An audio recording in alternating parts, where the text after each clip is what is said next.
Well, in these extraordinary times, I want to wish everybody well and thank you for being with us this evening. I also want to thank dearly the people that have worked for this club over many years that are no longer with us, and wish them well for the future. I'm sure everybody would thank them for all the hard work they've done for this club in the past. And also in these extraordinary times, I want to thank the existing members and the sponsors that have stayed with us through the last year. It has helped us enormously with the financial basis of this club going forward, and I thank them as president for their great support. I would also like to thank all the professional staff, both on the management, the ground staff and the playing side, on the tremendous effort they've made in adverse circumstances, both from last season and through the winter, into coping with this enormously difficult situation. I would also say that sadly members have been lost, and I would like to reflect on a minute of silence and to say that we wish all the families well through this awful period.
As your president, I would like now to officially open the AGM meeting and hand over to Gordon Baird, the chairman of the club, to conduct the minutes and etc. Thank you, Brian. And firstly, I would like to just echo everything that Brian said without repeating it. I think sentiments that are heartfelt and genuinely held. As you will have received in your package pre this rather extraordinary AGM, the agenda, and we'll start with apologies for absence. I'll hand to Gordon Hollins, Chief Executive of the club. Yeah, good evening everyone. We've received one apology for absence in this very unusual circumstances of a virtual AGM from Mrs. Pat Russell, who's notified us she can't watch the AGM, and so our thanks to her for letting us know that. Moving to the second item on the agenda is to receive and approve the minutes of last year's AGM. These minutes were circulated with the information for this evening's meeting and were voted on electronically, as with all of the other items on the agenda for this meeting. The meeting minutes for last year were approved by that means. The format for this evening is slightly different because of the digital nature of the meeting. I'll begin by reporting on 2020, briefly touching on some of the key points in the written report, which has already been received by you all. I will then hand to Andy Hurry, who will talk about the cricket matters arising during last year, and then to Nick Farrant, Treasurer, who will present the financial statement, Treasurer's report, and then we will carry on from there to questions which have arisen and been supplied by members prior to the meeting.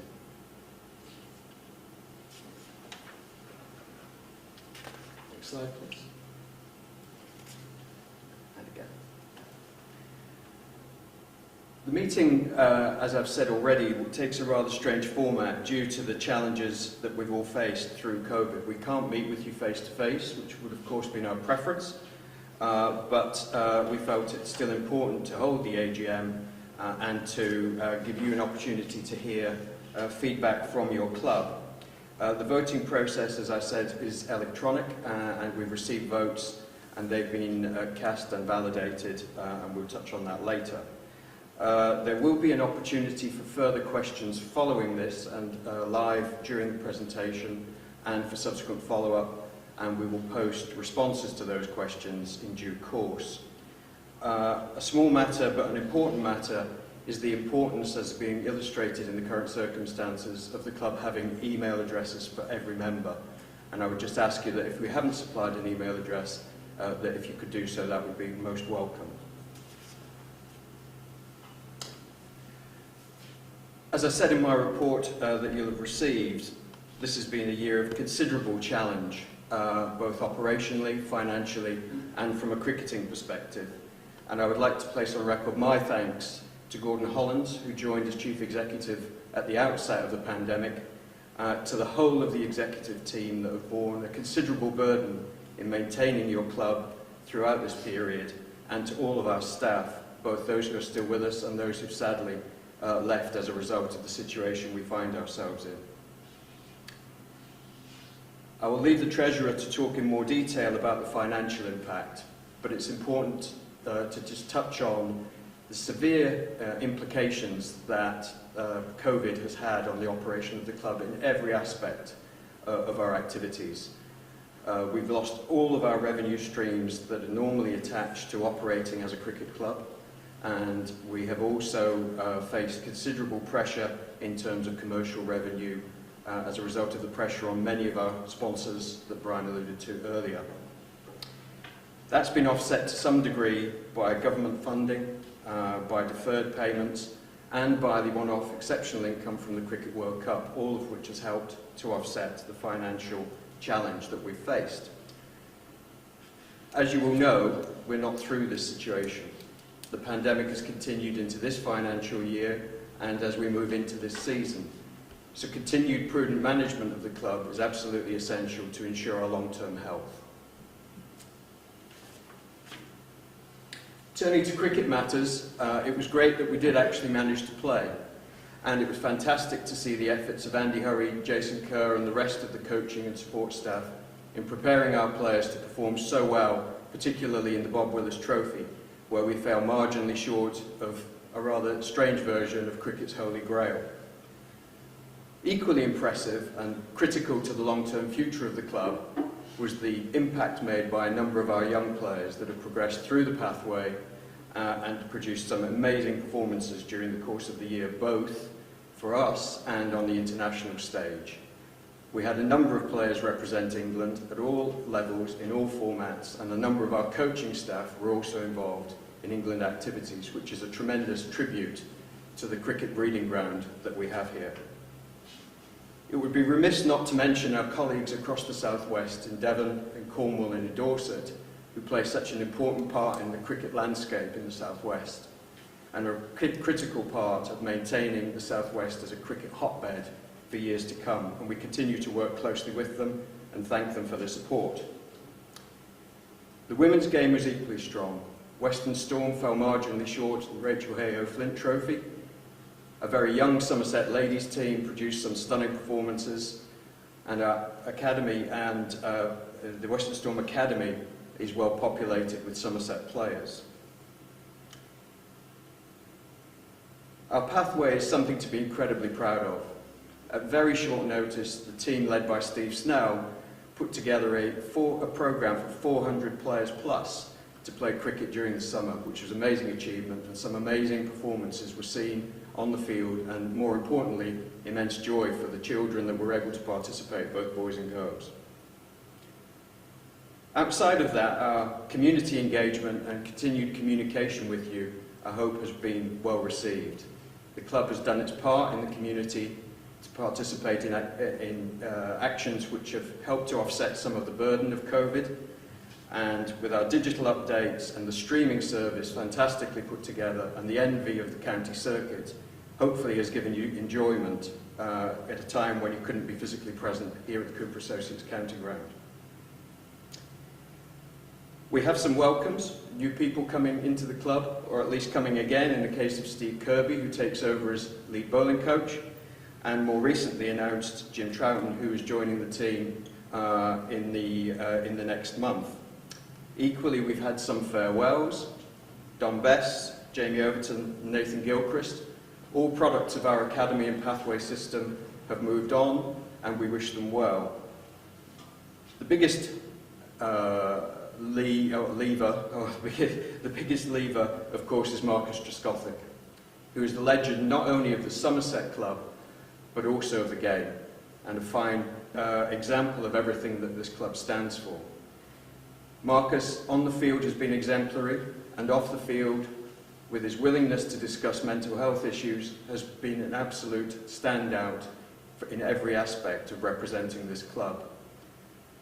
A picture paints 1,000 words, so we'd like to now show a video showing Marcus in action, which is the way that I'm sure we would all like to think about him as he moves on to his England responsibilities.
So a huge thank you, Marcus. You'll always be welcome here, Hayley and the girls, whenever you're able to make it with your responsibilities. Turning to the future, clearly the impact of the pandemic will be felt for some time, but we hope to move on to a successful delivery of the 2021 season, even though there's still considerable uncertainty around how that will be played, at least in terms of being able to be present here at the ground. Our priority remains, and has been throughout this pandemic, the safety of everybody connected with the club and well-being, and that will not be compromised at all as we move forward. Restrictions in terms of attendance will be discussed later by Gordon Hollins in the cricket show, although we are still unclear as to the absolute way that this will pan out over the coming months. You will have heard a lot over the last period about governance change. Sadly, this has been delayed in terms of discussions with you during this year because of the pandemic, but much work has gone on in the background by the Governance Committee, led by Chris Bishop, a long-term member of the club. This is an important initiative, one that is something that the club has done many times over the years, and it is critical that we continue to maintain best practice, represent our whole membership, and that we remain absolutely steadfastly a members' club, but with the best possible governance practice in which to lead that. Over the long term, clearly financial sustainability is our #1 goal, and I'm very comfortable that we're in the best possible position given the challenges of the last 12 months. Equally important is the longer term strategy for the club, and progress on this has naturally been overtaken by the short-term initiatives required to get through the last period. That will return to our agenda as the year progresses. Thank you for your attention, and I would like now to hand to Andy Hurry, Director of Cricket, to discuss more cricketing matters. Thank you, Gordon. Good evening, everybody. Well, 2020 was a very different year for all of us. And looking back, just over 12 months ago, we had plans in place for our pre-season tour and camp to the United Arab Emirates. And having looked at how we could mitigate risk and ensure that players and staff remain safe, we had to make the difficult decision to cancel that trip and adapt our plans and put contingency plans in place that enabled us to prepare for the season that fitted all our needs. During the months of April, May and June, there was a time of uncertainty. During the national lockdown, at the initial stages, we had no clarity of when the season was going to commence. It was a time for uncertainty with the players. We had to work collectively together behind the scenes to ensure that we were in a position where players were prepared at any time to return to train and ready to compete. A tremendous amount of work was done behind the scenes by the coaching staff and the support staff. Regular wellbeing check-ins with players to see how they were coping with the challenges and demands of lockdown, the isolation, ensuring that players working within government guidelines were preparing themselves, ready to return to train. But I look back now and I'm incredibly proud around how Jason, the coaching team, the sports science and medicine team adapted, thought creatively and supported the players. And incredibly proud how the players remained focused and diligent in their training. Because when we did get clarity, when we could return back to train, and we did have clarity around when the season would start in August, the players returned in a strong, robust physical condition that allowed us, initially on a one-to-one basis, and then in small groups, and then collectively as a squad, and then competing in pre-season fixtures, to focus on building players' skills and workloads up, put us in a position to be prepared for the demands and challenges of the season ahead. 2020 was a truncated season. Second 11 cricket, there was none. This did provide some significant challenges for players that are outside the first 11 squad. They had the opportunity to train at the county ground, but opportunities to compete were really limited. We're incredibly grateful to our national county partners, Cornwall, Devon and Dorset, and for the associated clubs that players are associated to, for working effectively and collaboratively with us together to ensure that we mitigated any risk, that we could provide some phased and graded competitive opportunities outside the professional environment. During 2020, the Bob Willis Trophy was the first competition that we had an opportunity to compete in. We started on fire. We dominated our group. At the end of the group phase, we had more points collectively than any other team across any other group. Not only did we dominate all the games, if it hadn't been for the weather up at Edgbaston, I'm convinced we would have won all our group games.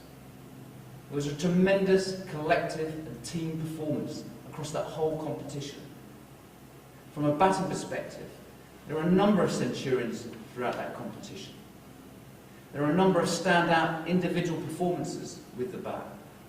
But one of the most pleasing things for us as a club is how collectively we demonstrated some really key partnerships at key significant periods during matches. And every game we played in those group games, we outscored each of the opposition. It was fantastic to see the emergence at the top of the order of Tom Lammonby. And there's no doubt that he's playing well beyond his years. He demonstrated a maturity in his innings across the Bob Willis Trophy that's well beyond his years. His future is incredibly bright. He'll take a lot of confidence from the performances he put in last season, and there's no doubt that his game will grow and he will go on to fulfil his aspirations. With the ball, we were relentless. Our seed bowling and attack, Craig, Lewis, Jack, Josh, Jamie, were incredible at putting opposition batsmen under pressure. They demonstrated their experience of being relentless at hitting awkward areas, forcing mistakes, but never getting bored of moving away from what we do so well. It was disappointing not to walk away from that season with a trophy in the Bob Willis competition. However, I'm incredibly proud in the performances we put in within the final. In my view, we dominated that final in some difficult circumstances.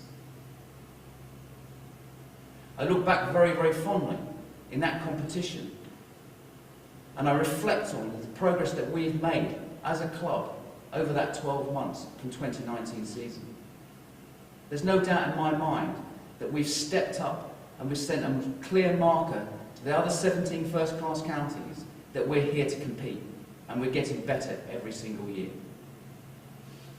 During the T20, the competition provided us with an incredible opportunity to give a lot of exposure to a number of players.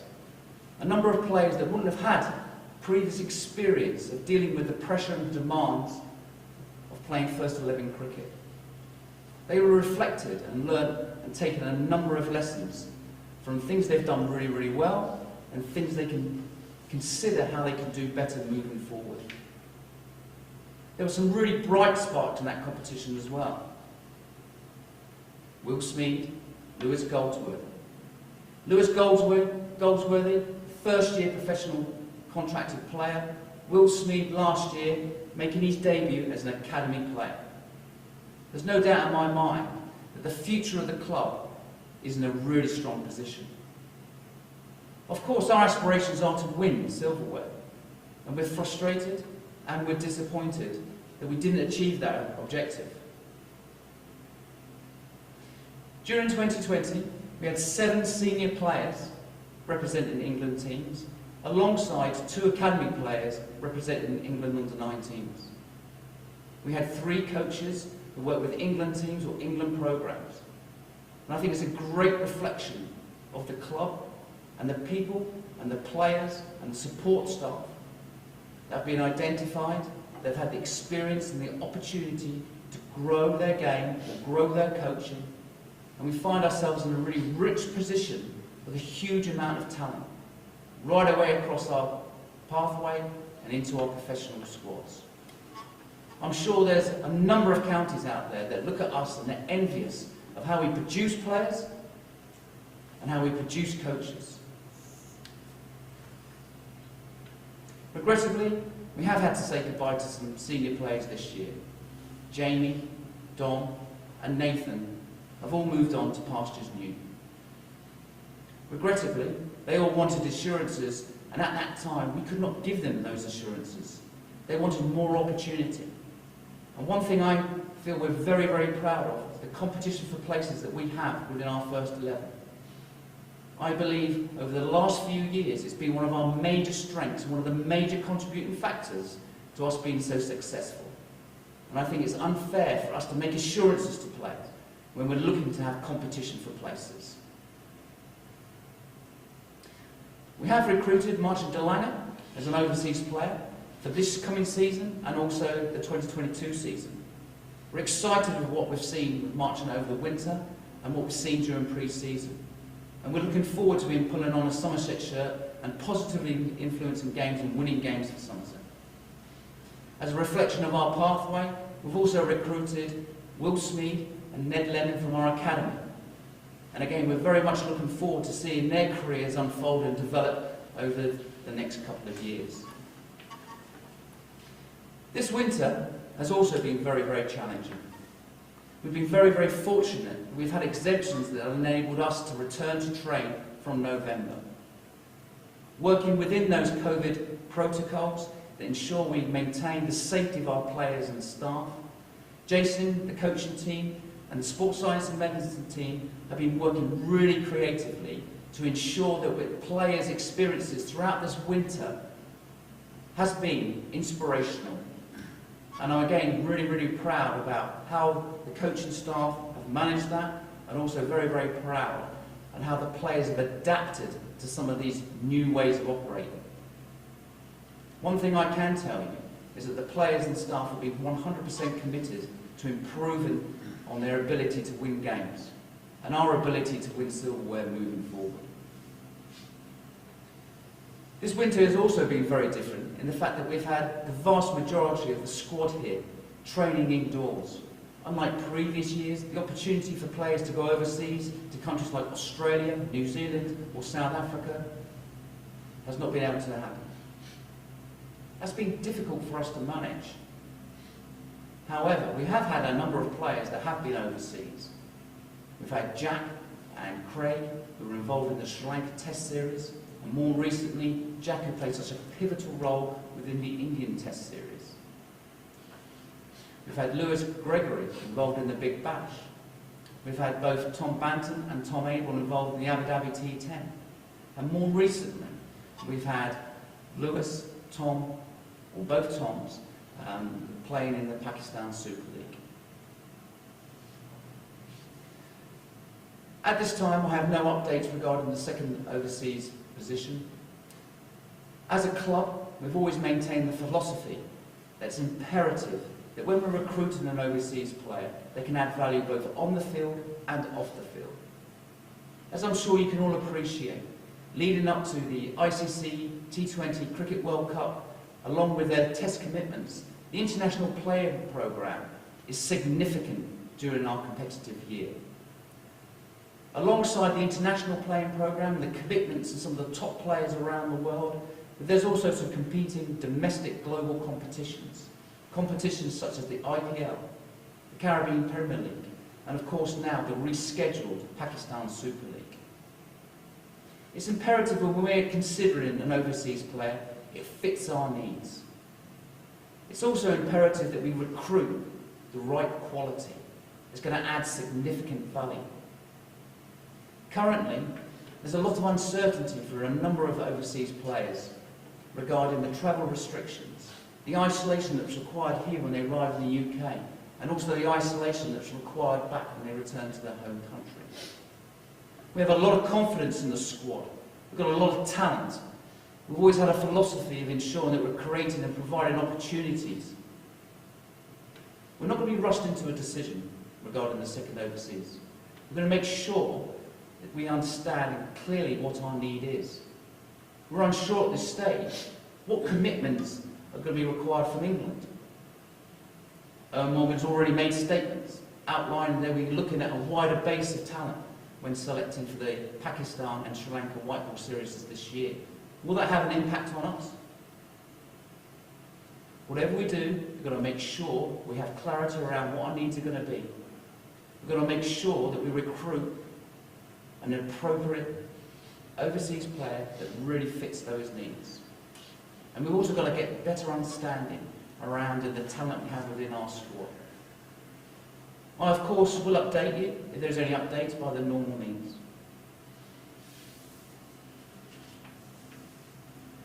We're now moving into the final phase of our pre-season preparations. And I just want to take this opportunity, having not had the opportunity to go overseas for pre-season, we've been here at the Cooper Associates County Ground, and the facilities here have been outstanding. We've been practicing outside since the 8th of March. We've had a number of outdoor net practices. We've had a number of competitive, progressive and phased competitive games against Gloucester and Worcester, and we're looking forward now to completing our game against Worcester and then the final pre-season 3-day game against Glamorgan over the Easter weekend. We're incredibly excited about the forthcoming season. We've already talked about the talent that's been demonstrated from last year, the work that's been done over the winter. We've got an immense amount of talent here and a really, really rich mix of experience and high potential. We're going to have the opportunity to play a full second 11 programme, which will also include 4-day second 11 championship cricket. There'll also be a full second 11 T20 competition. And in the build-up to the Royal London 50, there'll also be a couple of friendly 50-over games. Obviously, for the first 11, there's a full championship season, a full T20 season. We're obviously aware that 7 of our players are going to be unavailable for selection for the Royal London One-Day Cup. I think it's a great reflection on the club that 7 of our players have been identified and recruited as some of the best white ball players across the country. One of those players, Tom Abel, our club captain, won't be available. So we'll be working through, in the early parts of the season, identifying the appropriate candidate to lead the team on the field. And I'm sure like you, I'm not only excited but intrigued to see that rich mix of players that are available for the One-Day Cup, that experience and those high potential players representing Somerset during that competition. The future of the club. We will learn so much about those players. Those players will learn so much about themselves. And as a club, we have the aspiration to win all 3 competitions, and we're totally committed to that. Finally, I'd just like to conclude by thanking you all for all your unconditional support. Last year presented its challenges, but there's no doubt we felt the connection we have with the membership, the supporters and all our followers across the region and across the globe. We're excited about the opportunity to be competitive and win silverware this year. We're excited about the talent that's coming through the system. We're excited about playing in front of crowds again. And we look forward to welcoming you back to the ground. Thank you. Thank you, Andy. A very comprehensive report and an extremely exciting position that we find ourselves in with our playing resources, coaching resources on the field. I'd like to hand over now to Nick Farrant, Treasurer, to take us through the financial situation with the club over the last 12 months, 15 months actually. Thank you, Gordon. Good evening all. Thank you also to those members that have submitted questions. It's incredibly helpful to help me put this together. I hope that I've covered everything, but I'm sure that Vic will hold me to account should I have omitted anything. So, if 2019 was a year of change and investment in the club finances, then 2020 was undeniably a year of financial challenges, and often sudden changes. I would like to pay tribute at this point to the entire team at the club, and specifically the finance team led by Malcolm Derry, our consulting FD, and Lisa Brown, our finance manager. 2020 was, as I've said, very challenging for obvious reasons, but I'm confident that we ended that accounting period in as strong as a position as we could have hoped to have done in the circumstances. The accounts themselves are drawn up for the first time to a 31st of December accounting period end. That was following a decision made well before COVID and as I advised at the AGM. This was done to change the year end to allow for a much better budgeting and financial planning process. What it means, when we look at these figures, is that the 2020 figures presented for those 15 months are not directly comparable to the 2019 figures. I'm pleased to report that, despite the fundamental impacts of the pandemic, your club has reported a surplus for the accounting period of £111,000, and this includes the £440,000 support of those heroes of 2020 who chose not to obtain refunds for their memberships for the year. It's particularly noteworthy, I think, to highlight that the funding received from or via the ECB in 2020 was as originally budgeted for, and we'll look at that a little more later on. Moving on to the next point, of particular comfort to me as Treasurer, and I'm sure to you as members, is the closing cash balance as at the end of December of £1.5 million. This balance, well up on the September 2019 figure, has, we should not forget, been enhanced not just by the £440,000 of membership subscriptions retained, but also taking advantage of the HMRC VAT deferral payments, which would have amounted to about £350,000, but also the furlough scheme receipts, the deferral of some of our scheduled debt repayments as agreed with funders, and income received in advance for 2021. When I stood before the AGM last year, much of my presentation and many of the questions that I received focused upon the repayment of debt to our bankers and other funders relating to the floodlights. We had plans to substantially clear this debt in 2020, primarily using the funds received from the ECB in connection with the 2019 Cricket World Cup, and we came within days of making a major payment when potential impacts of COVID became clear and we halted that process. Cash is just one point of strength of the club, and your overall club retains a strong balance sheet, even after the removal of a revaluation surplus, which I'll touch upon a little later. Before I move into the detail, I just wanted to reiterate that 2021 brings uncertainty, but we enter it from a financial perspective with confidence, based on as strong a position as we could have hoped for, but mindful that the environment we are operating in is ever-changing, and I anticipate this to be a year of transition rather than a year of return to normal in terms of the finances. I'll now explore in a little more detail the result for 2020. So, as they say, next slide please. Those that have had the opportunity to review the accounts and the associated links there on the website should recognise this chart, and I know we've all become very used to graphs being presented at us as press conferences over the last year. What this shows is an explanation of the key variances between the circa £300,000 surplus recorded in the 12 months to September 2019 and the £111,000 surplus recorded for the 2020 period. So, moving left to right. The green charts, and apologies to those that are colourblind, the green charts bars are the good things. So the first couple there, items 1, 2 and 3, increases in the, this is year-on-year variances, increases in Cricket World Cup net income. Number 2 there, £1.3 million received from the ECB in connection to their 100 funding. Number 3 is the £300,000 ECB maintenance fund. The ECB provided this funding as planned, as per original budget. The one change in the year was that it was commuted to general funding, so the ECB allowed us to use it for whatever purposes we required in the circumstances. So you can see there that after these large new income streams that were originally planned, we would have ended up with a surplus approaching £2.5 million. However, what then happened? So, we can see number 4 there, the first of the real red charts, a fall in member subscriptions. Understandably, no cricket, therefore member subscriptions down. There's a further fall in the match receipts of over £800,000. However, that is offset, obviously, by reduced match costs. Item number 7 on the chart is the fall in the margin in respect of commercial income, and item number 8 is the fall in catering margin that we've achieved. You can see there, at this point, we were sort of break-even.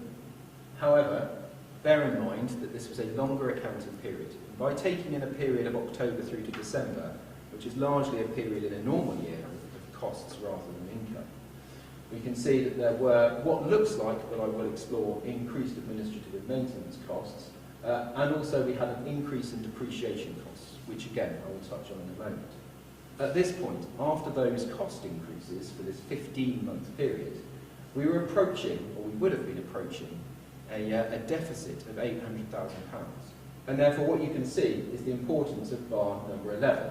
This is the furlough scheme income, the government's CJRS income. So the grants that we made because we were unable to keep our people fully occupied when they were unable to work, we claimed quite rightly over £800,000 in that respect. And you can see that that got us back to a broadly break-even position.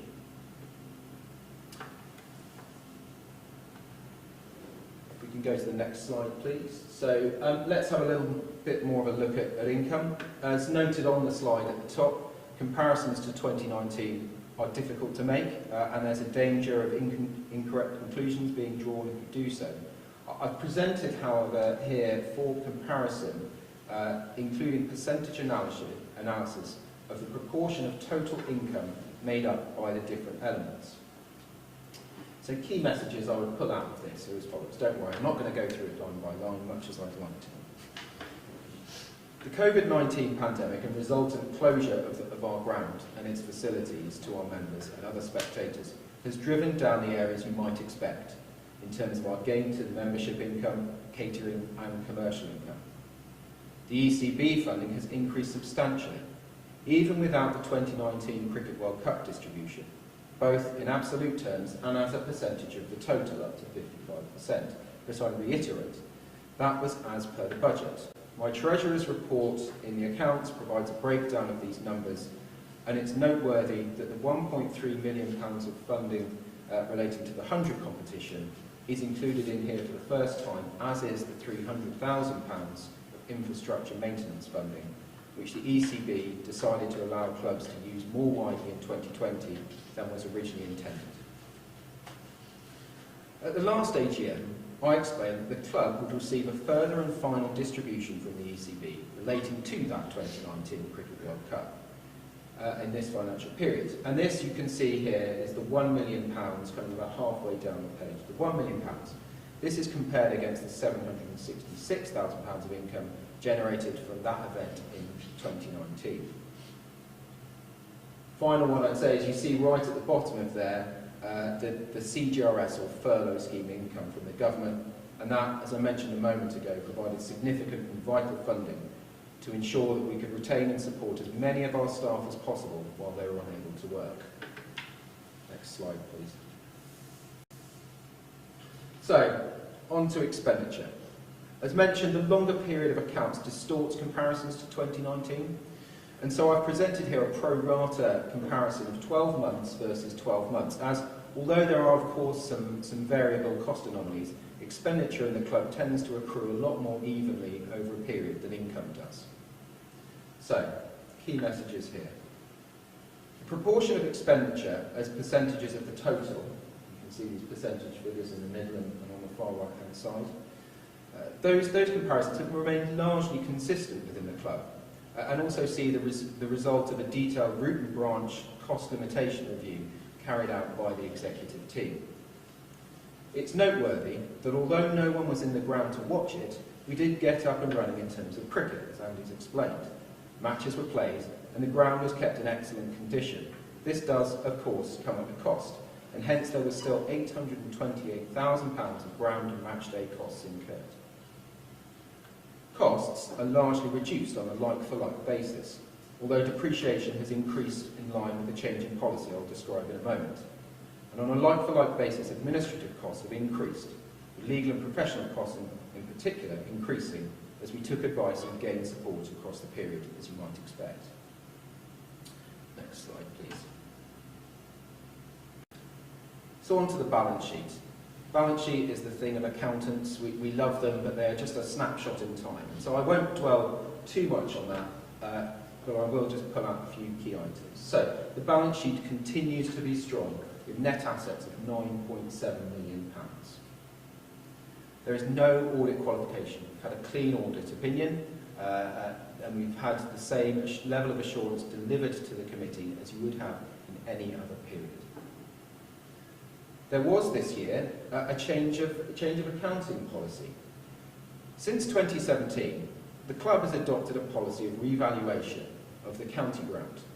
However, in light of the uncertainty driven by the pandemic, the decision was made to return to a historic cost accounting policy.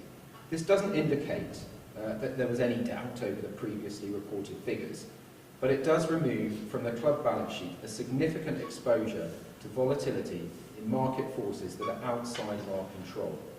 So what that means is that we used to get a surveyor to do a fair market value of the county ground. We've moved away from that policy. And that really just makes sure that we're not exposed to changes that we have no control over. I reiterate, though, that despite this prudent action, which saw 1.4 million removed from the revaluation reserve and fixed assets at the top of the balance sheet, we retain a strong balance sheet. As I've covered, cash of 1.5 million, a balance that is as strong and stands us in good stead as the club acted quickly and prudently to protect cash and therefore to protect the club. Our primary loan providers remain Barclays Bank. There's a balance of £2.4 million there, and Somerset West and Taunton Council, which is just around the £0.7 million mark. Net debt overall has reduced, and we'll look at that a little more later, and that does include the cash position. There remains a significant amount of debt on our balance sheet. However, we're confident that that is manageable, and we're taking active steps working with our funders who are confident in this, given our controls, our current strength, and the level of organisation that we've been able to demonstrate at this challenging time. Capital spend has been limited in the period, as you might expect, although we have made some works around the ground, and I know that was a keen area of interest around the balcony and the Colin Atkinson Pavilion for members before. Next slide, please. So I mentioned this phrase net debt a couple of times. So this is an analysis of comparing your debt that you owe to banks and other funders versus the amount of cash on the balance sheet. I've given a bit of a historic trend analysis here, so that you can see, as at December 2020, our net debt as an organisation was £1.5 million. That is down significantly at September 29, which is £2.7 million. What I would say, though, before we get too carried away and pleased with ourselves in that respect, is that does include the £1.5 million of cash, much of which was driven by those extraordinary items such as the VAT deferral, CJRS claim, and so on. However, we are constantly in discussions with our funders. We are always looking at ways of managing this, and I'm very confident that we can act sustainably and meet our liabilities as they fall due for the foreseeable future. Next slide, please. So, 2021, what does that look like from a financial perspective?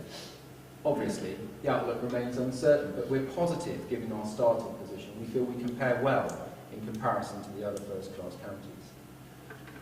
There are challenges. Catering margins is just one of those, an ability to trade effectively, as in whether we can open and at what point, as well as the other underlying points, such as wage inflation and other cost inflation. We need to manage that, and it is an area of focus. We, of course, plan to operate within our financial covenants and debt structure. Business strategy and detailed planning is well advanced. And it's testament really to the hard work and dedication of Gordon Hollins and his executive team that we're probably on iteration number 75 in this constantly changing environment of those detailed business plans. But that remains a key focus area. We will continue to exert strong financial controls and management, and I'm pleased to report from a governance perspective that despite people working at home and the pressures that everyone's faced, the same level of scrutiny and control has remained throughout the period.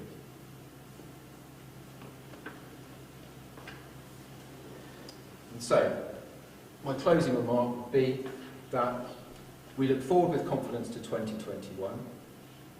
We have a clean audit opinion for the 2020 accounts, and I would just like to again reiterate my thanks to Gordon, to Malcolm and to the rest of the team for all their hard work this year. Thank you, Nick, and very comprehensive summary of what has been an extremely challenging year from a financial perspective for the club, but one which I'm sure you understand has been extremely well navigated as described in Nick's report. As I mentioned earlier, because of the unusual nature of this meeting, we were able to take questions in advance from a number of members, and Vic Marks has kindly agreed to articulate those on your behalf. And I'd like now to hand to Vic, who will ask the questions of the relevant members of the group. Thanks, Gordon.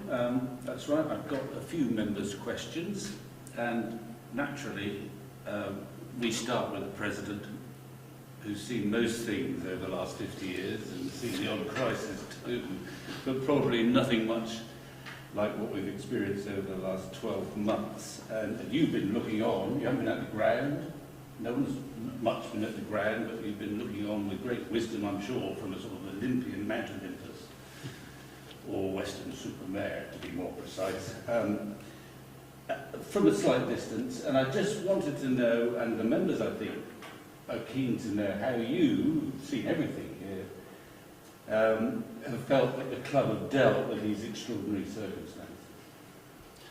I think this club reflects, in a way, the members, for example, and the sponsor have helped the club through this critical point, both financially and support personally. I think that will continue because of the very nature of this club and what it means to the people of Somerset and to the whole of the southwest of England in terms of their cricket.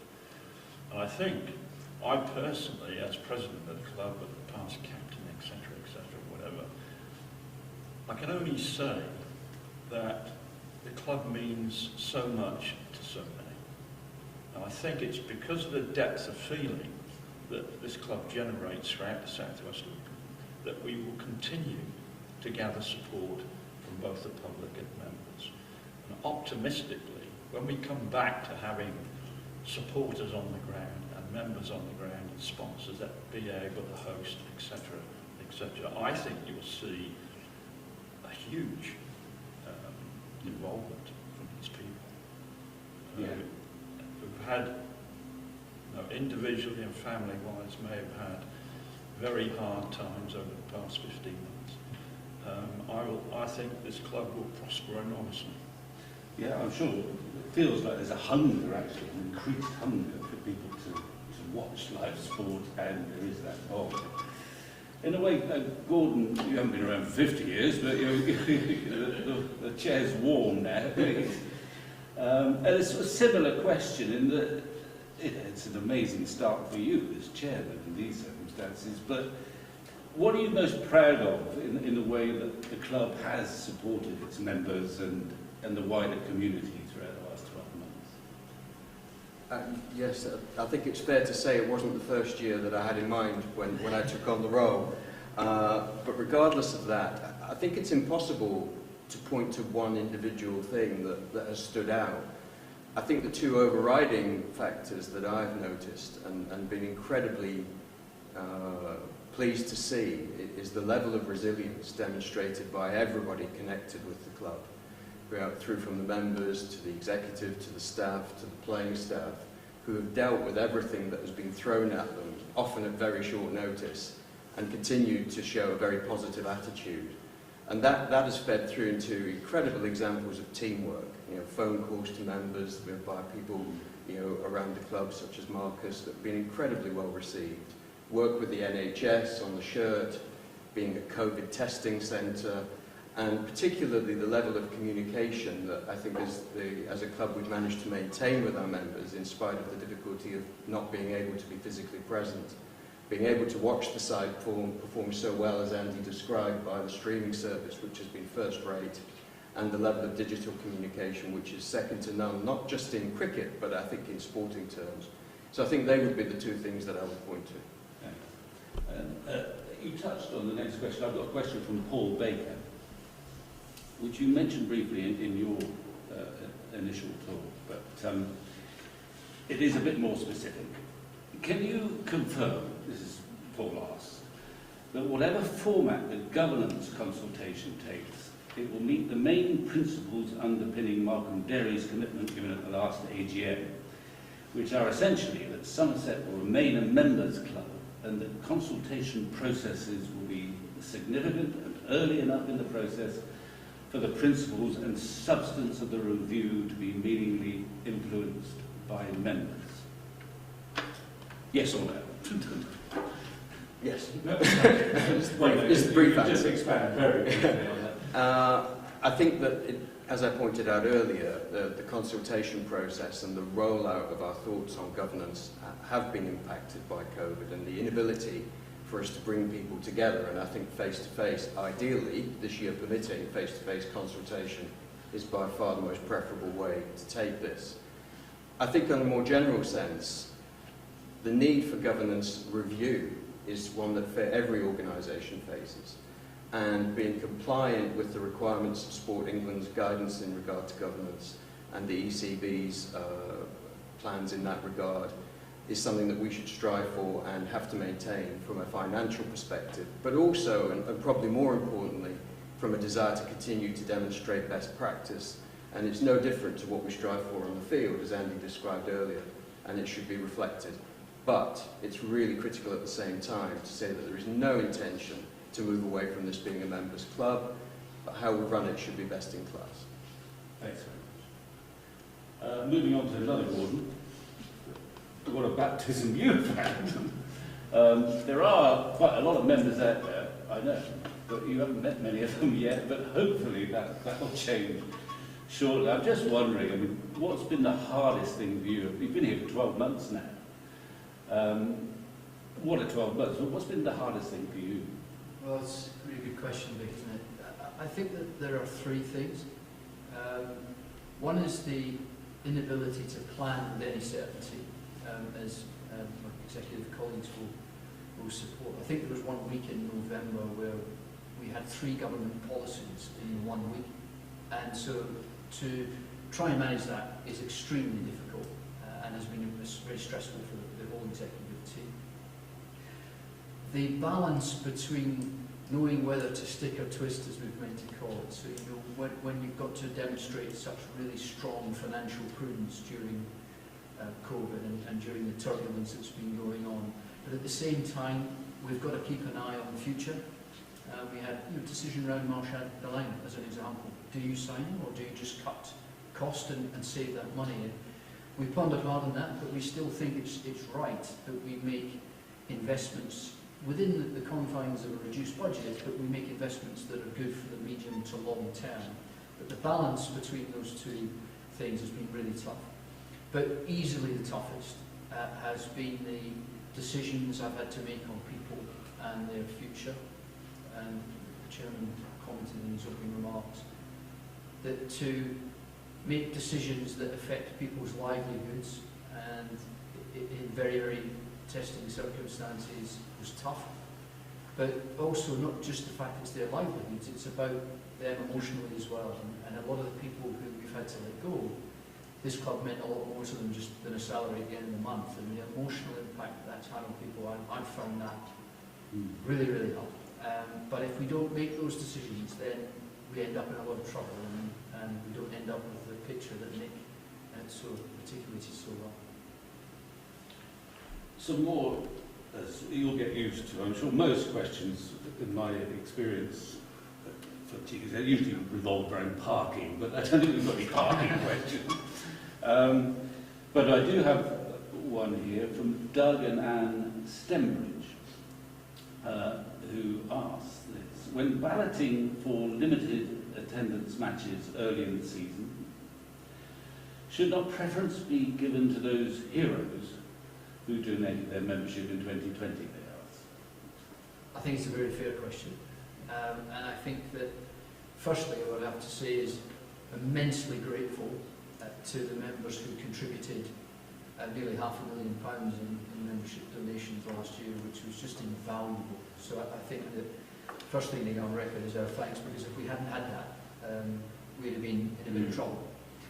The second thing is I also had some really heartfelt letters and emails and calls even from members who weren't in a position to donate.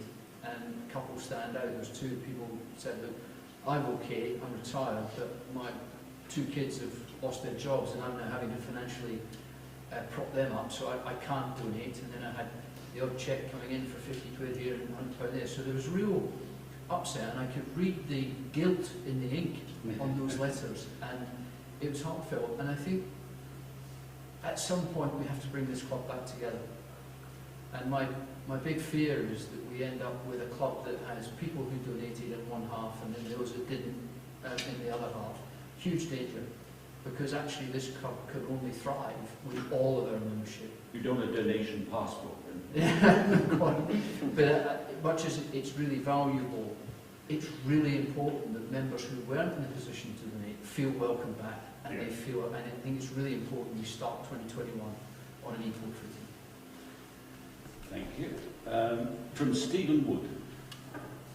Is the Triscothic painting going up with members who donated, it's all about donations then, having their names on it? If so, where and when? I think that was one of the benefits that we agreed, people that donated, is that we could offer them that benefit. And I had a conversation with Marcus a couple of weeks ago before he left, and there was two things that were on that agenda. One was to make sure that he felt like when he came back here, he was the king. And then him and his family, as Gordon said earlier, feel really valued and welcome here, and of course that's a given.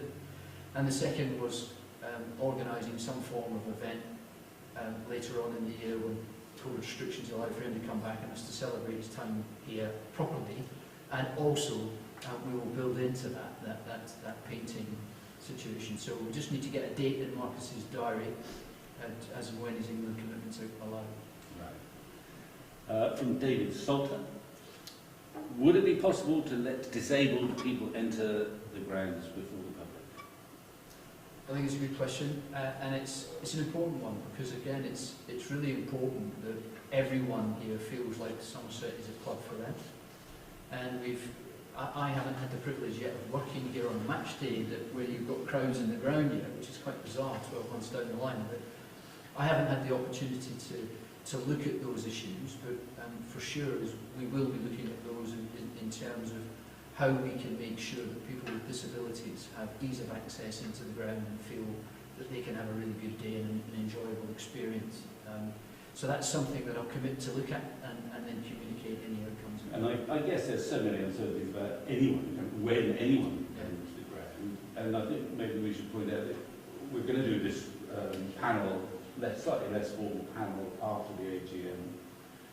And I'm sure you don't know exactly how it's going to work yet, because no one can know, but you'll go into a few more details about what you think might be the case, or the method of gaining entry when numbers are restricted. And so yeah, absolutely, Vic, and I think also worth saying that we've had some what I would call nitty-gritty questions as well. And what I intend doing after this, with any questions that people want to ask after the AGM, is to do a question and answer sheet so that we can distribute that to all members so that we have every detail covered off. We will not duck a question and put it like that. but finally, despite everything, you still seem to be able to conjure a fair amount of optimism about the Absolutely, yeah. and I echo Nick's points there. And yeah, we've got a lot to look forward to. I mean, we've been through a really rough spell, and I think it would be worth saying that whilst we're not through this, there is a big batch of blue sky ahead in the future, and we're working towards that. But I think that I'd like to just thank the staff who have been through this, not just the people who we've had to say goodbye to, which is big thanks, but also the people who have had to turn their living rooms into offices and bedrooms into offices and kitchens into offices, who work from home. And really importantly, for the executive and staff who have worked here over the last 12 months in incredibly challenging circumstances and have had to work harder because there's less of us, and without their commitment we wouldn't have got through to the point that we are now. So there's a lot to look forward to. Thanks, Gordon. Moving on to Nick, this is not my specialist area, so you may be safe. Although I've got some good questions here, but the general point about the role of the members donating, I mean, that must have been vital, and was that beyond expectation, really, when they weren't able to come to the ground? So firstly, I just echo Gordon's comments about a fresh start and equal footing moving forward. I think that's an important point to make. Incredibly important is the answer to the question. Vic, as demonstrated by that bar chart that I went through earlier, without that funding, we would have been in significant deficit, and actually I can sit here confidently about £1.5 million in cash balance, but within there is £440,000 that sort of contractually we don't have sort of particular right to, and so every pound is sort of gratefully received as people donated those funds, and without that funding we'd be having very different conversations about debt management, for example, in there. So of key importance and gratefully received. Yeah, that chart was one of the first I've ever seen from a treasurer that I vaguely understood, so thank you for that. Now then, this is a tricky one. It looks tricky to me, but I'm sure it won't be for you. From Roger Eggleton. He says, I know from the accounts administration costs increased by £191,000. Looking at the detail, 180,000, he says, relates to professional fees. I could not find in the Treasurer's report the reason for this increase in professional fees. Please could you explain? Thank you, Mr. Eggleton, for a good question and a good eye for detail. It is appreciated. So first of all, there are no treasurer's fees within there, Vic. I should point out there's nothing in there for me. On a more serious note, in the 15-month period, we need to remember it's a longer period, so it's a like-for-like comparisons are difficult. But in the 15-month period, we have seen significant changes in kind of senior management positions, and with that comes sort of recruitment, etc. There's also been a furlough scheme to deal with, and all of the kind of the HR advisory support, etc. There's been a number of other sort of interim professional support pieces required, whether that's around finances, the kind of the executive management, and various other business reviews. And I'm actually pretty pleased that given all of those changes and challenges, that we've had the sort of the business maturity to actually take professional advice. There could have been a danger of some false economies here. We're clearly not planning to have the same level of professional costs again in the current year, but actually I'm satisfied, and obviously I have the benefit of signing off on some of these things, but I'm happy that we've incurred that. But it's a good question. Well, this might be a good question. It's from Mark Edwards. Yeah. The £300,000 infrastructure fund within the 5.2 million ECB pool, it's about that. It says it was commuted to general funding. Are you able to expand a bit, and what does it relate to? Well, thank you, Mark. Always good for a question, and again, gratefully received. So, yeah, the £300,000 infrastructure funds was ECB funding for the ongoing maintenance of the ground. They undertake an audit. Actually, we come out very strongly in terms of the state of our ground. They do provide funding on an ongoing basis. This was a new thing this year.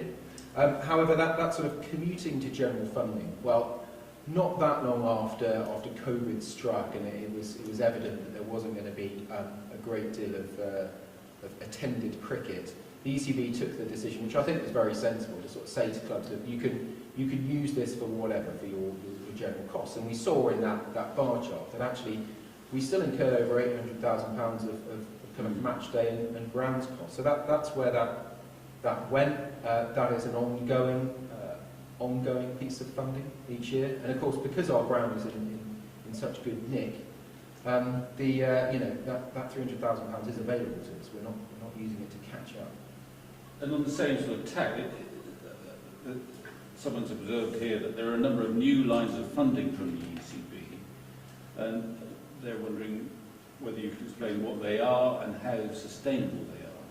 Sure. So within the year, and I'll focus on sort of key themes here. From the ECB, within the 5.2 million that was quoted a moment ago, £1 million of that related to the 2019 Cricket World Cup. Well, I can confirm that's not sustainable, unless you've got a time machine. Okay. So that won't be repeated. There is the £1.3 million of the 100 funding, and that's due to continue out for 2024.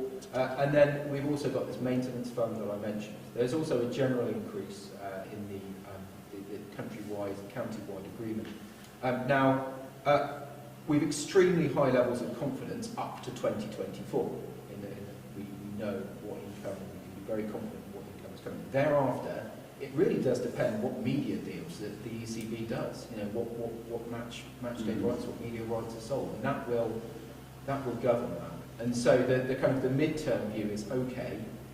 It's difficult to second guess what the world looks like after 2024, but let's get ourselves as sustainable as we can without those income flows. So just give us the broad final view is that despite everything, you know, you can see bright lights in the future, or the future is not quite as grim as we might have anticipated given what's happened. No, indeed, the future isn't quite as grim as anticipated. There's been some grim decisions that have had to have been taken. There's been some difficult times. I sort of there's a danger of sounding like Boris here, but you know, act quickly and prudently, protect cash, protect the club. You know, and that's what we've done. There remains huge commercial opportunity for this club, actually, and I know that the executive team are looking to take that, but none of that is taken for granted, and this year remains uncertain. Okay, well, thanks very much, Nick. I feel on slightly more familiar ground. Firstly, congratulations from, I mean, I think I can speak on behalf of probably 99.9% of the members on particularly the red ball cricket that was played last year. And I'd also actually I watched an amazing amount, partly because the excellent what Ben and who's quietly here pointing cameras, but the streaming service allowed everyone to watch, and when they did, there was some terrific stuff, especially when we were at the bottom, but Buckingham only, but a terrific campaign from the outside. You touched, you mentioned there was no second team cricket. I've got a question here, a specific but a useful question from Jeffrey Davis, asking about whether there is a second 11 programme for 2021. Do they have a full programme this year, and are they likely to be able to fulfil it? Good to see you, mate. Anyway. It's been a while. As I alluded to during my report, we are working towards a full second 11 playing programme. There's a lot of work that's gone in behind the scenes, both here at Somerset County Cricket Club and also within the ECB as well, to ensure that they can mitigate as much risk as possible. You know, so the majority of second 11 fixtures will be held at outgrounds, so there's a lot of work that needs to be managed with us specifically, the Taunton Vale Cricket Club, working closely with their management team, working closely with our venues director to ensure that we've done everything we possibly can to protect players and staff, and then sharing those plans with opposition teams as well. You know, it's programmed this year for, excitingly, during the second 11 county championship, 4-day cricket. So that's really exciting, and how it's going to move it closer to replicating first 11 championship cricket. So that will provide us with lots of opportunities to observe players across those 4 days. And then obviously they've got a full second 11 T20 competition as well, as it's been run historically over the last couple of years other than last year. And obviously, while the one-day competition's going on at first 11 level, there'll be no second 11 cricket. So a lot of those players will be involved within that Royal London one-day cup squad.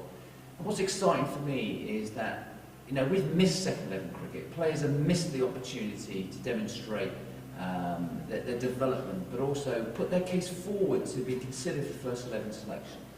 So looking ahead to this year, there's lots of opportunity to push their names through their performances to be considered for first 11. And secondly, it's a great opportunity as well for us to continue to provide opportunities for players from our pathway, but also across the region, to demonstrate and potentially at some stages to stretch some of that development and expose them to, you know, playing at that appropriate level. Okay. I know it's an unusual situation we found ourselves in that traditionally people don't leave Somerset very often. And obviously it kind of raises eyebrows when we lose two players, Don Bassett and Matt Neiman player, of course, and Jamie Knightley. And you've mentioned it in your report, and I think we understand that these are unusual circumstances for both of these players, actually. But could you just talk us through their departures, how much of a blow it is to lose, you know, two very capable cricketers, but sort of talk us through, A, how we reached that point, and also I'm sure that the members would like to know whether they have actually, they've departed on quite good terms, as it were. They could be prodigal sons, who knows, but there is no great deal of feeling between the club and the players. Or you could talk us through that. I understand the interest around this, because it is hugely frustrating that having players go through your system, to include Nathan Gilchrist in this as well, but you know, players that have come through the academy system have learnt their trade in second level cricket, and in Dom's and Jamie's case, both pushed their cases, then had opportunity at first 11. You know, Dom's gone on to play international cricket. Jamie has had lots of opportunities right on the cusp of international cricket. It's disappointing, and we aspire to retain all our players. But one of the challenges that we face is we're producing a lot of players, and we can only select 11. And we made offers to all three to retain them, attractive offers.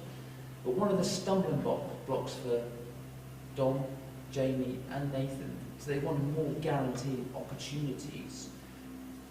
One or two of them wanted some specific opportunities as well. We've got such high levels of competition for places.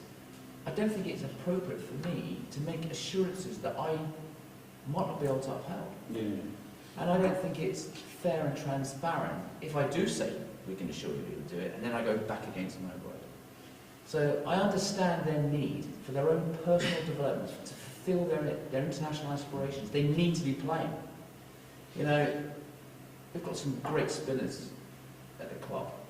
You know, Dom was in direct competition in Championship cricket with Jack. There's some opportunities where we don't pick a spinner at all. There's some where we pick one, and there's the odd occasion where we pick two.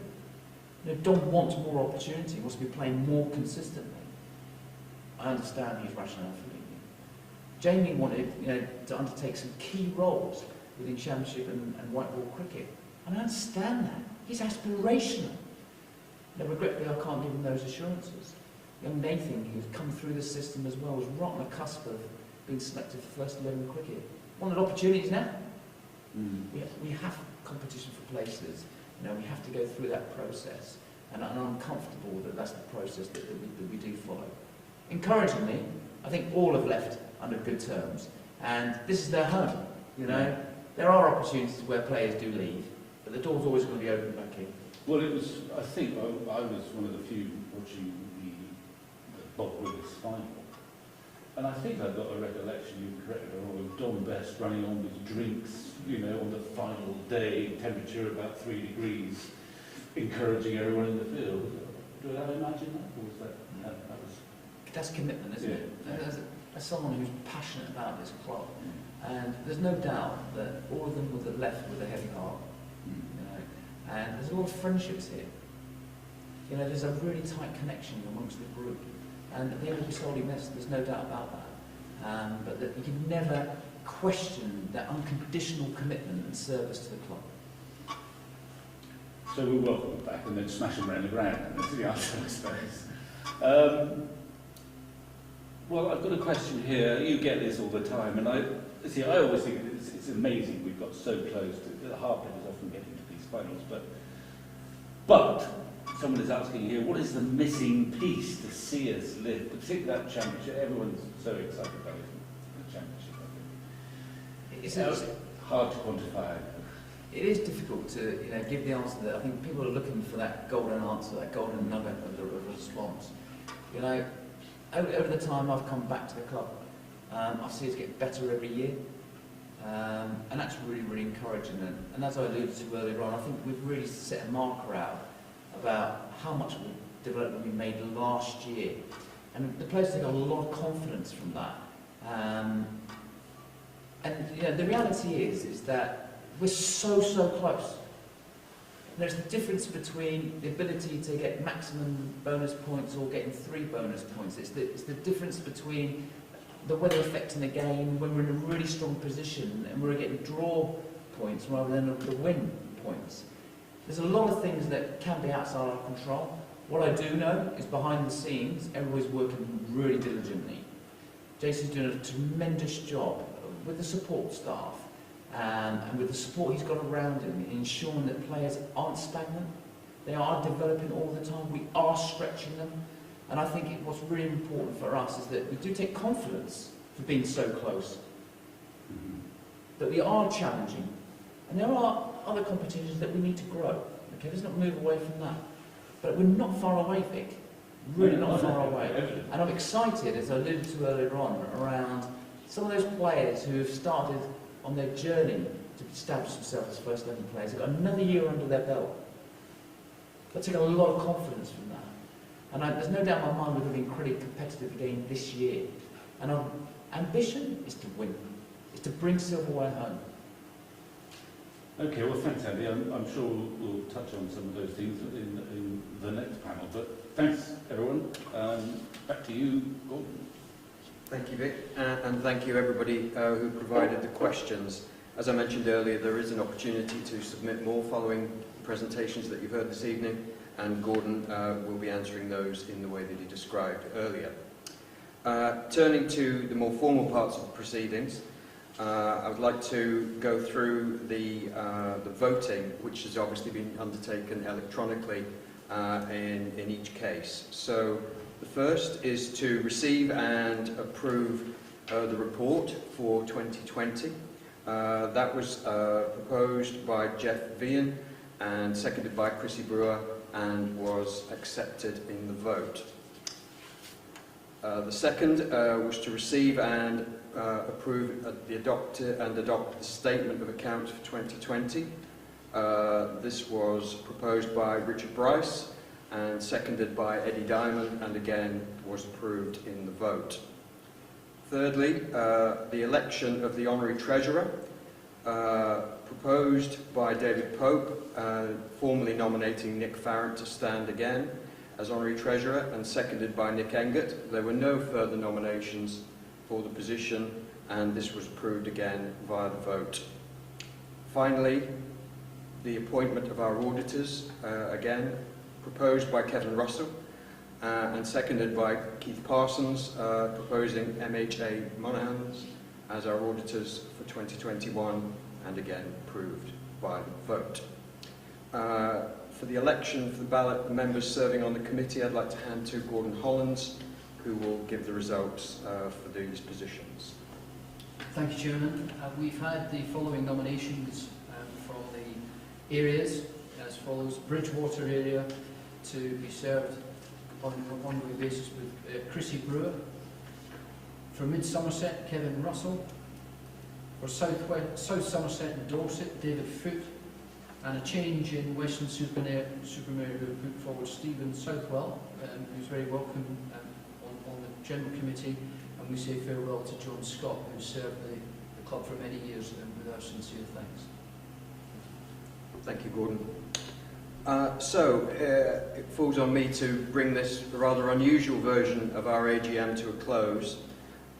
It would be remiss to do so without personally thanking all of you, our membership, for your continued support, for the donations that you've made in getting us through this financially stressful period, but more importantly for your continued emotional support, which is apparent in every conversation that I have. We look forward to welcoming you back to the ground as the regulations permit.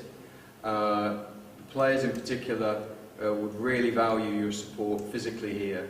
But in the meantime, we will continue to provide you with the best possible service in terms of streaming and communication around all of the activities of your club. I would like to reiterate again my thanks to the executive team who've taken on an incredible burden this year along with the rest of the staff in getting us through this period. The workload has been tremendous and it's been taken on wholeheartedly and unfailingly with good spirit, and I'm very grateful to them all for that under Gordon's leadership. Turning to this meeting in particular, I would like to thank Ben and Dan for providing and supporting, getting the messages that we've given to you this evening across, and for all of the work that they've done throughout the season in allowing us to continue to communicate with you and for you to enjoy cricket here at the county ground. I'd like to thank Sarah Trunks, who's taken on an enormous burden in arranging a digital AGM. I hope that you have enjoyed the evening, and I would like to conclude now.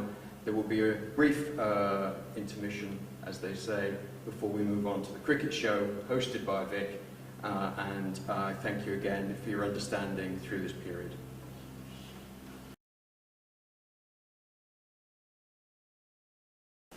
Well, welcome to a March cricket show, and we've got a star-studded panel. Gordon Hollins, you'll soon get to know. Jason Kerr, the head coach. Tom Abel, the captain. And Steve Kirby, who we want to say welcome. Welcome back. I'm going to grill Gordon, and then we've got Andy Hurry coming in. But before I do, I just got to satisfy my curiosity. What made you come back here? Honestly, it's just the most amazing place to be. I came for the interview actually in the same room. I've never been so nervous. I've never wanted something as much really. And when I came back in, it was like coming back home to look. Well, that's great to hear. I mean, since you left us, you just quickly tell us where you've been. You've been to the MCC. Yeah. And Derbyshire, which is Derbyshire. contrasting. Yeah, the MCC job was a really, really good job. It was quite sort of vast across loads of different areas. So that was a good experience. And then Dave Allen wanted me to come up and follow him to Derby, so that was good fun as well. Pretty shrewd, I think, on Somerset's part to get you back, because you've probably made all your coaching mistakes by now, and now you know what you're up to. I don't know, I'm making a few mistakes. Oh, you can still make some. Anyway, we'll get back to you, but before we sort of get the cricketers around this mythical fireplace there, we've got Gordon here. And yeah, as I was saying earlier, the AGM, what a baptism you've had, and there's still so much uncertainty. But can you give us any idea, the members any idea, or supporters, how it's going to be when eventually the crowds do start coming back into the ground? Yeah, I mean, Vic, I think it's a message I really want to get through is that one of our big priorities this year is to get members back in the ground. That really is important. We feel like we've lost a bit of our soul, really, by not having people here. So that's a huge priority, but it's important that everyone understands it's not going to be the same as when the members left the ground in 2019. There's going to be a lot of work to do. We're working closely with our Safety Advisory Group, Public Health England in the South West, and the Sports Ground Safety Authority, who we need to demonstrate that we're taking reasonable measures to ensure that the risk of COVID transmissions are minimal when people come to the ground. And that's going to mean we're going to have to be smart. We're doing an awful lot of work at the minute around capacities and how many we can get in the ground, and that's not as simple as it sounds. The government regulations say that you can get 50% up to 4,000 in, but when you unpick that, and there are a bit of detail in there. So, for instance, people will notice when you're watching football or rugby on television, not so much international rugby because they're in bubbles, but in the football, what's happening is that you see them go off at half time. One team goes that way and the other team goes the other way. They don't go up the same tunnel anymore, and that's so that the risk of infection is limited. And if one team gets it, the other team doesn't necessarily. Now, what that meant for us last year was we had our lads changing in the Colin Atkinson Pavilion and the opposition changing in the Ondarchi. And we're having to look at lots of measures like that to ensure that we're COVID safe, but of course that takes seats up. So one of the questions we've been asked is around how many people can we get in the ground. We think it's broadly 2,000, because of the amount of seats we need to take out for COVID prevention measures, if you like. So that's going to be different, and the other things that will be significantly different are around catering, in that you can't have a carvery in a COVID environment. It just doesn't work. So we're having... Yeah, that's very bad news. Yeah, so that's going to have to... We're looking really carefully at the moment about what catering offer is, and to simplify it to de-risk COVID infection as well. So we're working through those plans, and we will communicate really clearly with members what they can expect, because it won't be exactly the same as when you arrive. And I've got an interesting question from Sandra Parsons, who's a familiar figure. Please, she asks, please say what progress Somerset have made with the local council towards the possibility of holding a test event for the return of spectators in some championship matches. Is that still a possibility? So this is very much a government-controlled process. So they're having 20 test events of various types, only 2 in sport. Right. So the only 2 in sport, the FA Cup final at Wembley, and that presumably is with an eye on the Euros, because they've offered to stage the entire Euros in England. So Wembley and the Crucible for the snooker, they're the only 2. The others are theatres and cinemas and various other things. So the answer is no. Is no. We put our name forward, but they're only going for big events. And for some of our members, the venue's going cashless. Yeah. I think that'll work, you think? I think we announced that on Thursday, and I think by Friday we had a number of concerns about that, and I do realise that won't be a popular thing with everyone, because a lot of our members are used to using cash. However, aggressively... Usually from under the mattress. Yeah. You speak for yourself. But the cash is a massive transmitter of COVID. It's the reality. Okay. And therefore, that is something that a number of venues were actually changing prior to this. So Exeter Chiefs went cashless 2 or 3 years ago. Right. I don't think you'll have many sports venues or venues per se that take cash once we're through this COVID era, COVID crisis. And I suspect that we're going to be one of many, many venues. And what we're doing now is working through the detail, Vic, of what does that actually mean? How do I buy a scorecard? What happens if I need this and that? We're working through that detail prior to the 17th of May, when we'll have people on the ground, hopefully, so that people understand the pragmatic implementation of that. Okay, and more generally, there are so many details that you're going to be filing out to members. It's not going to be totally straightforward about ticketing and about restrictions, the details of which you probably don't know precisely.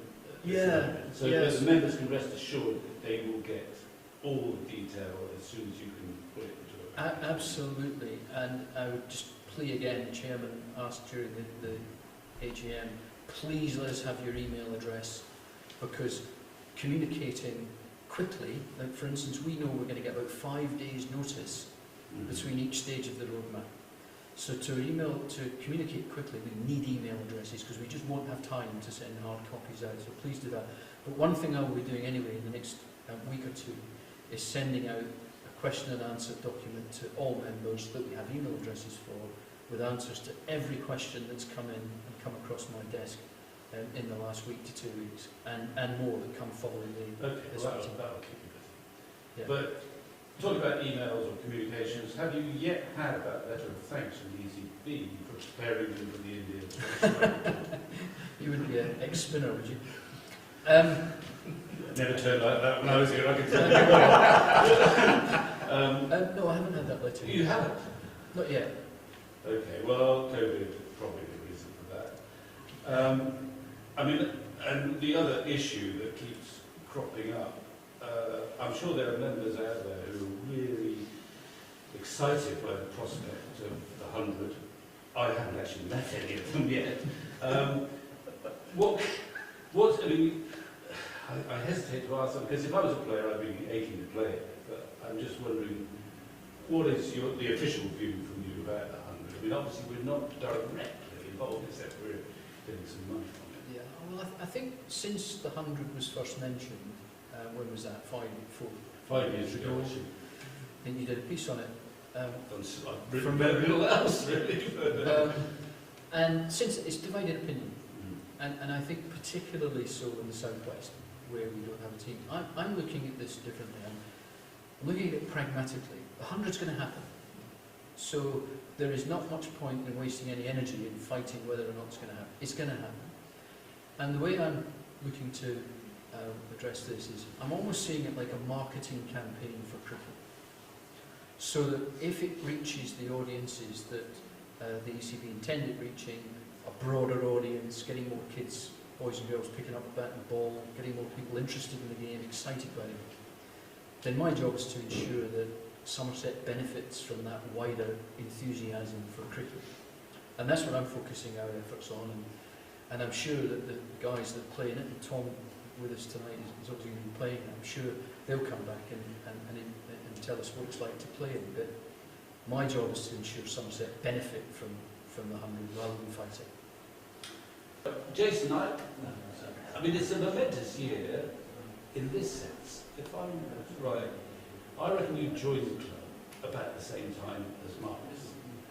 So this could be, and you've been here ever since, you haven't left at any point, did you? I left for 2 years. Okay, we forgot that. Yeah, we ignore that bit now. But essentially you joined the club when Marcus was starting, and this will be about, therefore, the first season for so long that he hasn't been around, you haven't been around with him. I just wondered whether you could just give us a few thoughts on what's it going to be like without him knocking around, and B, well, it's hard to ask you to sort of measure his contribution because it's so enormous, but a bit of Jason on Marcus.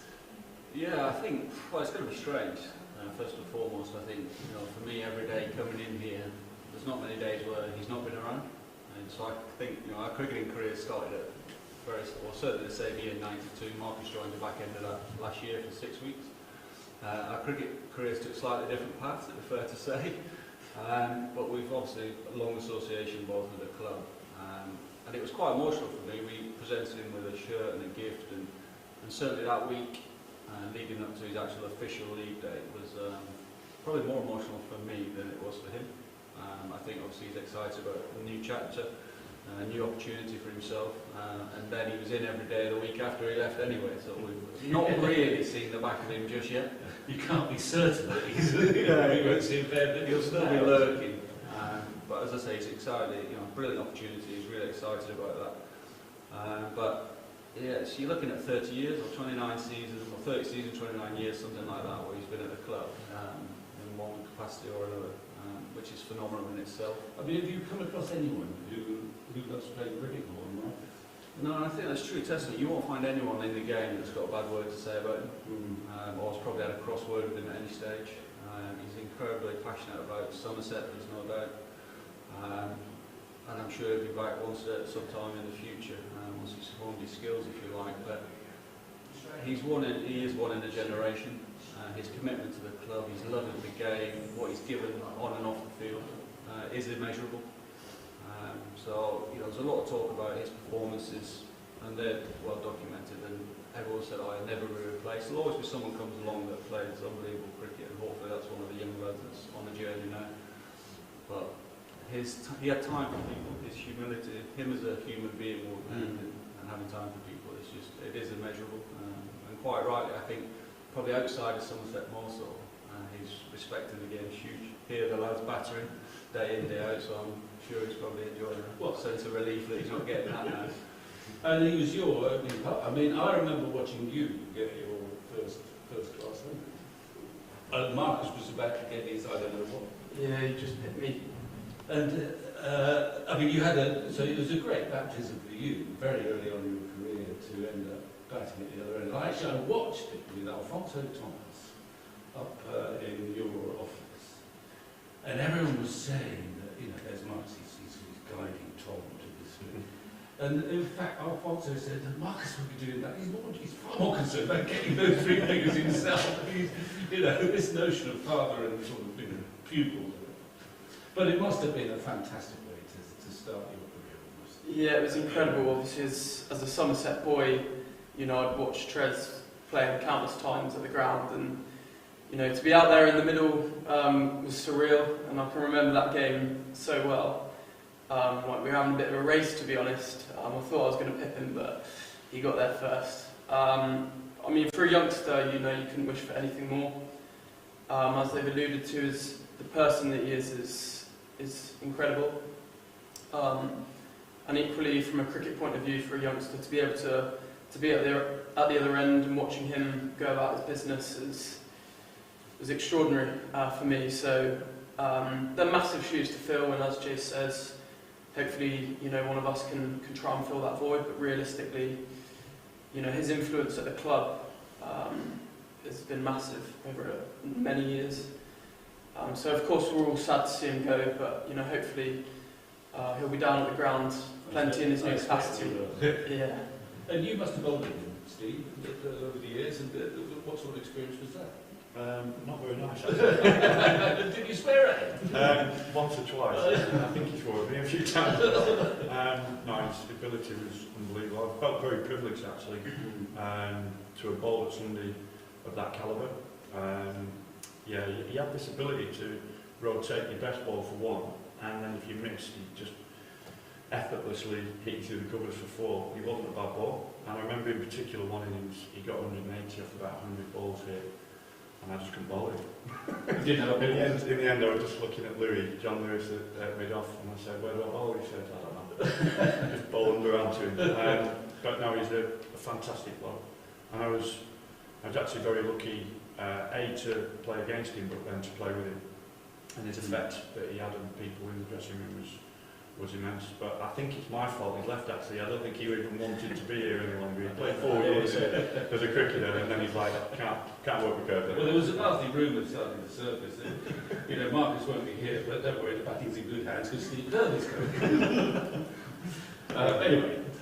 Absolutely not. Andy, you joined more or less the same time, I suppose.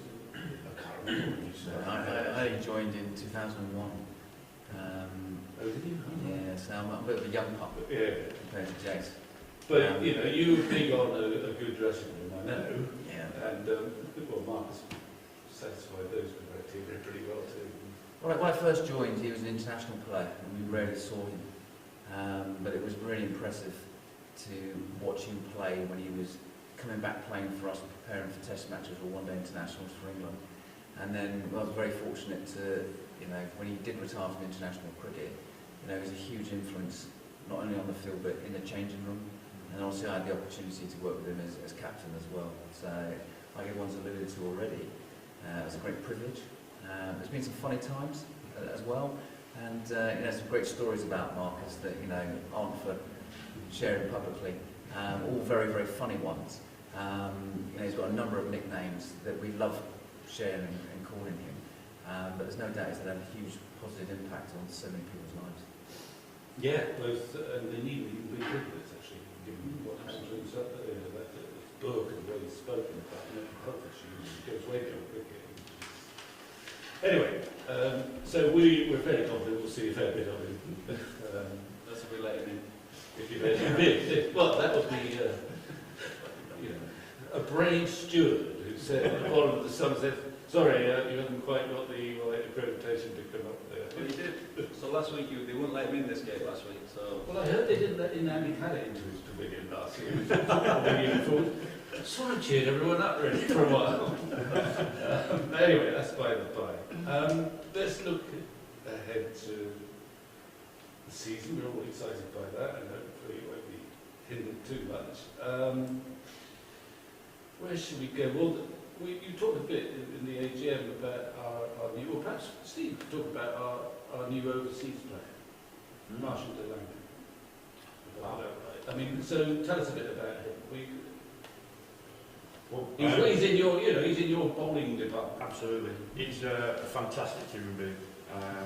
And it's very easy for me to say that, oh Christ, I've only been here sort of 8 weeks. But he's so humble. He's fitted into the dressing room brilliantly. He always makes you feel exceptionally welcome. He's very hard working. I can't believe how strong he is. And he's got some great skills actually. Not just his pace, but what he actually does with the ball. He's particularly handy against left-handers, which I think he showed a little bit in the pre-season. And I think he's going to complement our attack brilliantly, really.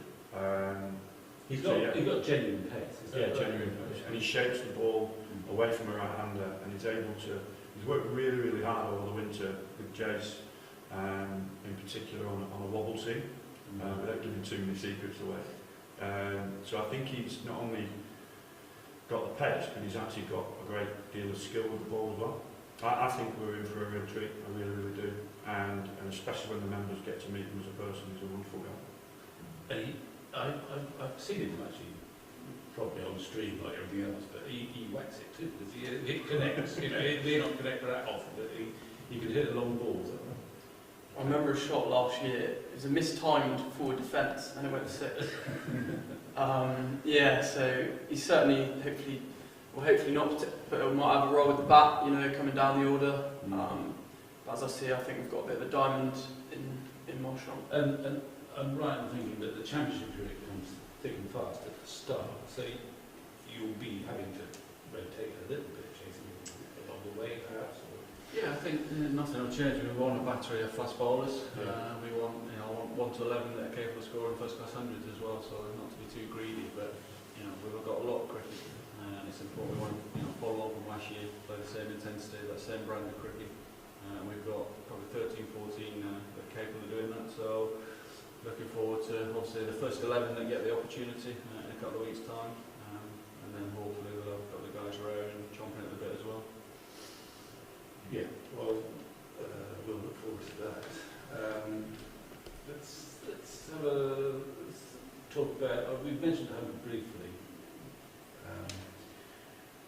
and I'm not going to ask you to slag it off. I'm not very keen on myself, but that's by the by. I'm just wondering about the impact. How are you going to make it work? I think we established earlier on that you've got seven players. You're going off to Welsh Fire. Is that right? How long does that keep you in their employment? I guess about 5 weeks, 5-6 weeks. Yeah. I'm still waiting for final details on that. But. So we've got 7, which is quite a lot. I mean, I think Surrey probably got more, haven't they? I think Sussex are the most. Okay. Lost the most players. So, but that'll be an interest. Tom, you're going. Just remind me where I'm you're in going. Phoenix. Okay. Well, that's more familiar than the last team I saw you playing. I turned on my telly and it was randomly. It was the Abu Dhabi Tens. And then suddenly I had to blink because I heard, and now, probably Danny Morris, I don't know. Yeah. You're getting very excited about your arrival at the crease at number 5. And you were reversed like a mighty wind. It's going up very quickly. But I had a bit of a shock because I didn't realise you were there at the time. I've lost my thread, but that you're off to Birmingham. Yeah.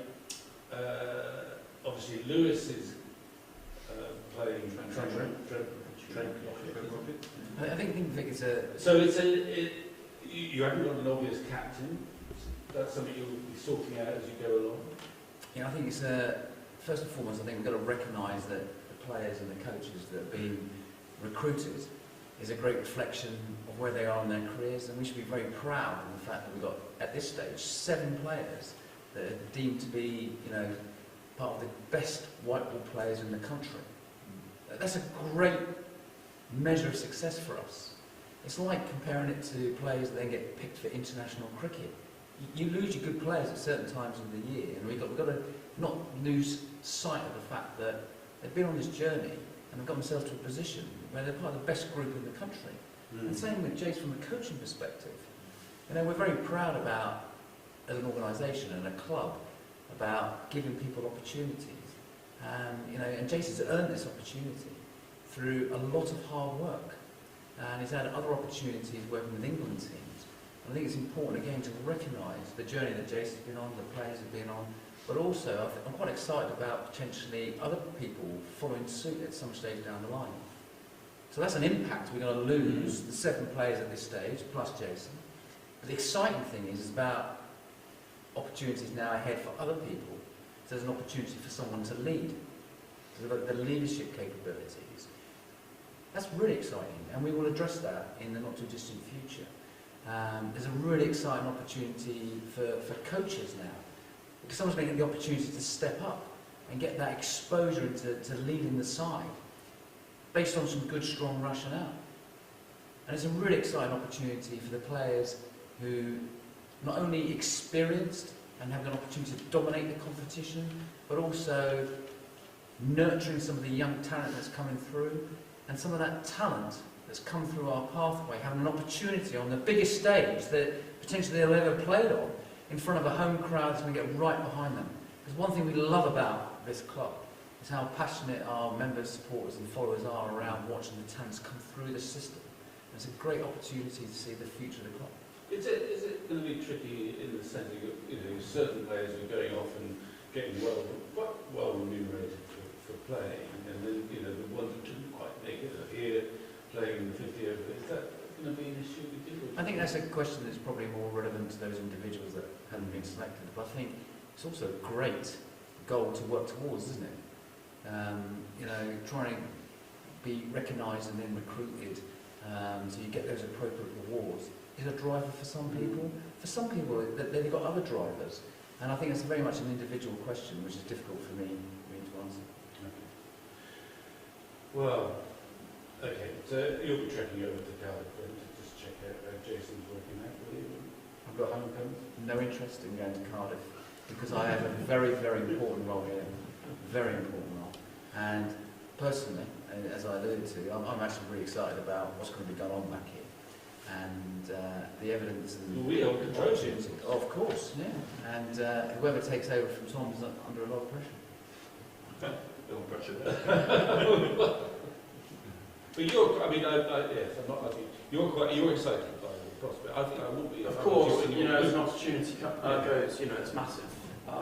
Players, if I'm honest, it doesn't sit that easily with myself, obviously missing Somerset commitments, but ultimately, as players, as individuals, we have to make a decision at the end of the day, and I, like many of the other guys, have ambitions to try and play for England, and I think you need to be involved in these competitions. And I want to push myself. I'm not saying that that doesn't happen at I Somerset. don't think there's anyone who's turned the contract down yet. No, absolutely. So you don't have to worry about it. Although I know this is a separate issue, we're not going to go over now, but Tom would be a great World Cup player, ODI player, because your ODI cricket seems, or your one-day cricket seems to have flourished recently, whether it's 10, 20 or even 100 balls. But you won't play a 50 over game unless he gets fit for England. Yeah, that's Is that an issue? Is that what it it's is? an interesting conundrum, isn't it? But there's been a lot of reference from Chris Silverwood's predecessor and senior England management team that there's a lot of connectivity from the shorts format of the game to 50 over cricket. It'll be interesting to see how that unfolds. Okay, well, how are we doing, Ben? Yeah, fine. How much more do you want? Ooh, one more question each. How about that? Okay, well, let's look ahead to the season.